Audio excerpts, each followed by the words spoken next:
এখন তো কাঁচা আমেরই রাজত্ব। কেউ বানাচ্ছে কাঁচা আমের শরবত, কেউ বানাচ্ছে কাঁচা আমের আমসত্ত্ব কিংবা আচার।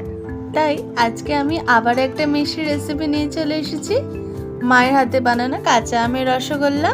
আর সঙ্গে থাকবে বেশ কিছু টিপস যা আপনাদের পারফেক্ট রসগোল্লা বানাতে সাহায্য করবে। চলুন তাহলে শুরু করা যাক। কাঁচা আমের রসগোল্লা বানাতে গেলে তো কাঁচা আম লাগবেই।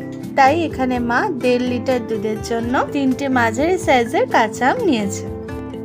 পাত্রে একটু জল দিয়ে দুধ ঢালবেন, তাহলে পাত্রের তলা ধরে যাবে না কিংবা লেগে যাবে না। এবার কাঁচা আমের খোসা ছাড়িয়ে এরকম ছোট ছোট টুকরো করে নিতে হবে। এরপর মেজারমেন্ট কাপের 1 কাপ জল কিংবা 1.5 কাপ জল দিয়ে ভালো করে এটা মিক্সার গ্রাইন্ডারে পেস্ট বানিয়ে নেব এবং ছাঁকনির সাহায্যে ছেঁকে নেব। দেখুন দুধ কিন্তু ফুটে গেছে। এবার ইন্ডাকশনটা অফ করে প্রথমে ছোট হাতার 3 হাতার মতো আমের রস দিয়ে দেব এবং ভালো করে নেড়ে নেব। আপনারা অনেকেই বলেন রসগোল্লা ছোট ছোট হচ্ছে, সেরকম ফুলছে না, আবার রসগোল্লার ভিতরে রসও ঢুকছে না। এর কিন্তু অনেকগুলো কারণ থাকতে পারে। পারফেক্ট রসগোল্লার জন্য আমি বেশ কিছু টিপস দেবো, সেগুলো মেনে চললে আপনারা এরকম পারফেক্ট রসগোল্লা বাড়িতে বানিয়ে ফেলতে পারবেন। দেখুন দুধটা কিন্তু আস্তে আস্তে কাটতে শুরু করে দিয়েছে। এরপর আবারও 2 থেকে 3 হাতা মতো কাঁচা আমের রস দিয়ে দেব। দেখুন এবার কিন্তু পুরোপুরি দুধটা কেটে গেছে। এরপর এটা একটু ছাঁকনি দিয়ে ছেঁকে নেব। আপনারা একে গ্রিন রসগোল্লাও বলতে পারেন। নরম স্পঞ্জি রসগোল্লার সঙ্গে কাঁচা আমের হালকা টক মিষ্টির স্বাদ ভীষণ ভালো লাগে। ছানা যেন বেশি শুকনোও না হয়ে যায়, আবার বেশি যেন জলজলও না থাকে, এর মাঝামাঝি অবস্থায় রাখতে হবে। 2-3 বার নর্মাল জল দিয়ে ধুয়ে নেব।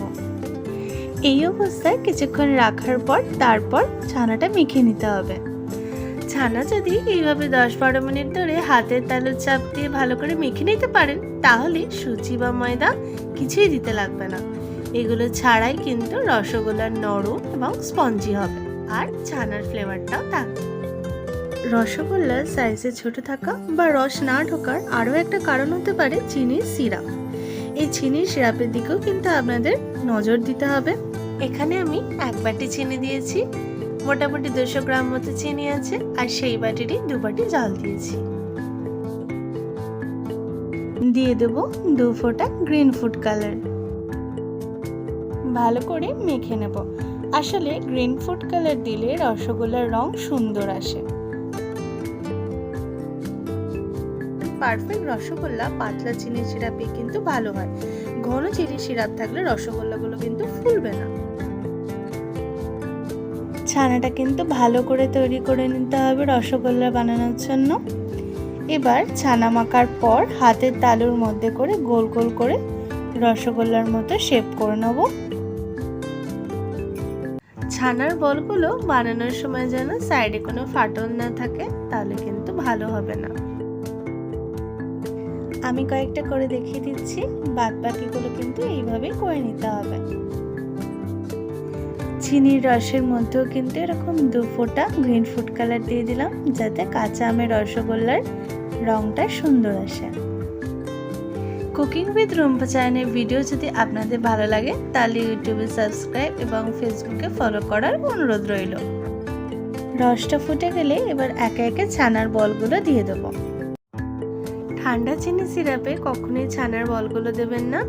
যখন দেখবেন সিরাপটা ফুটছে, সেই সময় ছানার বলগুলো একে একে দিয়ে দেবেন। এবার একটা চাপা দিয়ে দেব।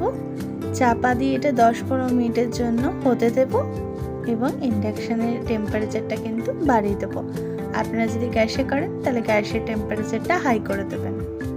10-15 মিনিট হয়ে গেছে। এবার কিন্তু আমি ঢাকনাটা খুলে নিলাম। দেখুন কি সুন্দর রসগোল্লাগুলো ফুলে বড় হয়ে গেছে। এবার বাকি কাঁচা আমের রসটা কিন্তু এর মধ্যে দিয়ে দেব আর আরো কিছুক্ষণ এইভাবে ফুটতে দেব।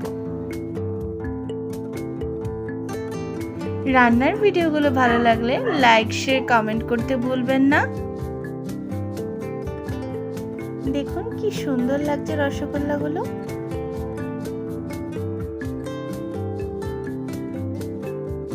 ইউটিউবে সাবস্ক্রাইব করে পাশে থাকা বেল আইকন ক্লিক করে দেবেন, যাতে আমার রান্নার ভিডিও নোটিফিকেশন সবার আগে আপনার কাছে পৌঁছে যায়।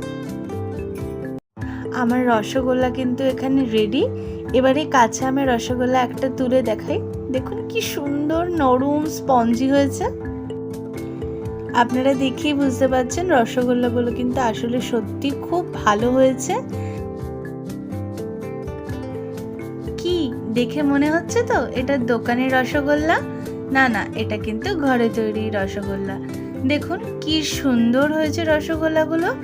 আপনারাও কিন্তু যদি এইভাবে বানান, বাড়িতে খুব সুন্দর কাঁচা আমের রসগোল্লা বানিয়ে ফেলতে পারবেন। আমি একটা কেটে দেখাই। দেখুন ভেতরটাও কিন্তু পুরোপুরি কুকড এবং সুন্দর হয়েছে।